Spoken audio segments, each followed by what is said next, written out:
Ndị be anyị bịakwanụ ka unu nụrụ n'ala Igbo nwoke idina ọgọ ya nwaanyị alụ ka ọ na ọha alụ bịakwanụ n'ife mmiri enweilo na-agwa ndị mmadụ wee na-asịfa na nwoke dina ọgọ ya nwaanyị na ọ bụlọkwa alụ na ya lalụ jebe na ọha eme njọ. Hei, ọgọ ya nwaanyị nwa ọ na-anụ di ka ọ na ọha anụ di mmiri enweilo ka nwoke na-anụ nwaanyị ya esi wee jee na-edine nwaanyị nọ na di esi na ọha alụ. Agwakwa m unu na mmiri enweilo a ọ na-edufusi ndị yuutu. Ife ọ na-akụziri ndị mmadụ bụ sọ ka esi alụ alụlụ a na ọjọọ. O nwebugo mbọsị ọ pụtara n'ihu akwụkwọ wee kụzielụ ndị mmadụ wee sị na ọ bụrụ na nwaanyị anụghọ di wee mụta nwa n'ụlọ befa maọbụ na nwaanyị ahụ nụrụ di wee mụta nwa wee mechaa wee na ma ọ nọ nụrụ di mụta nwa, nwaanyị ahụ mechaa nụọ di ọzọ wee mụtakwa nwa ebe ọzọ, na nwa ahụ ọ mụtalụ nwere ike ije n'ala nke ahụ ọ mụtalụ n'ụlọ maọbụ nke ọ mụtara ebe ọzọ na ọha alụ. Agwa m unu na nwoke a na-eme alụ nuche na-asị ka nna agwa unu nekwa nsị ọzọ ọ nyụrụ n'ụlọ ụka olubeghị mgbe karị nwa mgbe afọ ya eje kpụrụ ya ka o kogheridebe ife ọ na-akọgheri n'ihu akwụkwọ na ohe ezigbota nkụzi ka ọ na-akụziri ndị yuutu na ọ na-edufu ndị yuutu edufu.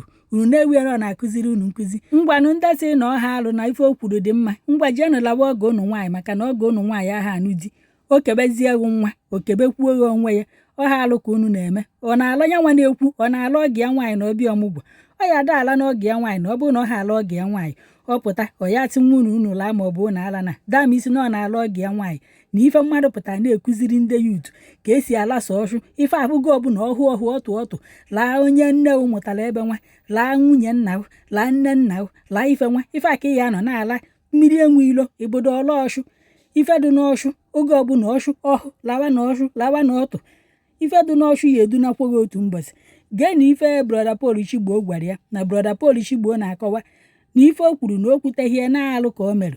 Gezienụ ntị ka unu nụrụ n'ọnụ evangelist unu mana m ebughị baịbụl ka ndị bu baịbụl kọwarị anyị ọfụma ntụanụ nwe obu ọfụma amaghị na ọfụ ala nwaanyị ataba ka o bu ka ndị buzi baịbụl nke ndị Britain unu na ya chepụ ya na ife mma bụkwa na-alụ onwekwa ka nwoke ya esi wee nọ ndụ wee mụta nwa wee kebeghị nwa ọ mụta ịhapụzie nwa ọ mụtara ịyada ala isi na nwunye ya ka iyi eje na-alarị nyeela nna ela nwa ọgbanje na ọgba nwa anatokwu unu.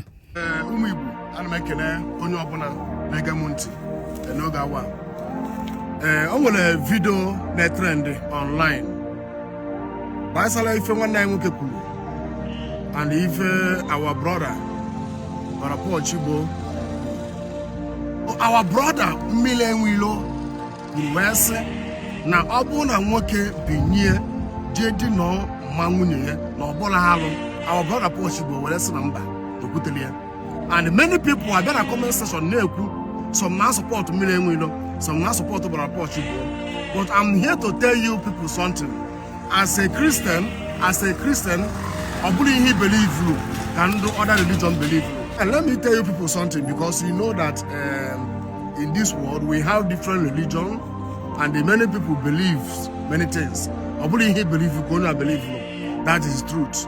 As a Christian, it's an abomination for a man to sleep with her mother-in-law. It's an abomination.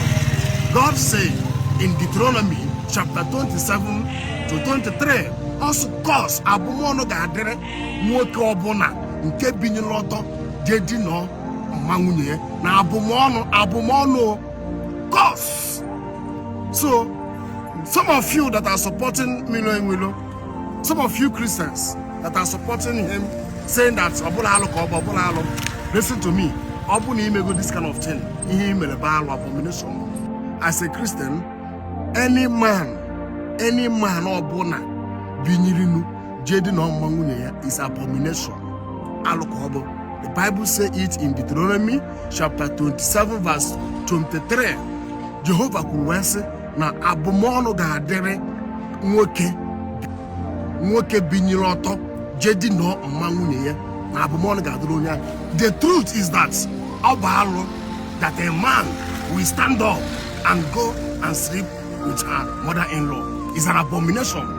Oduka a father, your father, binye ọtọ jedi na your wife is an abomination. Ọ bụ alụ ka ọ bụ.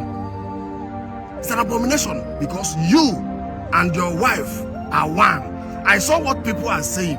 Some say that na ọbụla alụ na ọ bụ na nwoke binye di na ọmụma ya na nke mba alụ mana nwoke binye ọtọ dị nọ ma nwunye na ọbụla alụ. All of them is abomination. Ha nchara na-ebe alụ. Because ikwu wee sị na ọ bụ na nwoke binye dị nọ mmanya na alụ ka ọ bụ. Don't you know that your wife and you, two of you bụ one? Ọ bụ na your father bedị na nwunye gị. It's like your father is sleeping with nwa ọ mụtara. Because you and your wife are one. You and your wife bụ one. So ibinye ọtọ dị dị na ọma nwunye gị, it's abomination. Ọ bụ alụ ka ọ bụ. Let's stop all those things we are saying. Unless na omenala Igbo ekwuru wee sị na nwoke binyere ọtọ dị nọ mma nwunye na ọbụla arụ, nke a nduzi iche.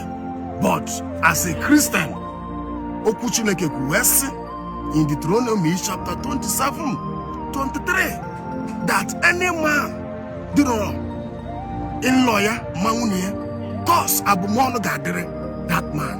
Na abụmọnụ, ọ bụ abụmọnụ cause o nwere mmehie wu ime abụmọnụ adakwasagị ozugbo. O nwere mmehie wu ime abụmọnụ adakwasagị ozugbo, iburu cause.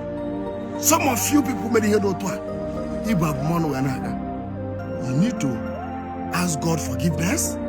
You need to come out from that evil, because ọ bụ alụ. It will destroy your future.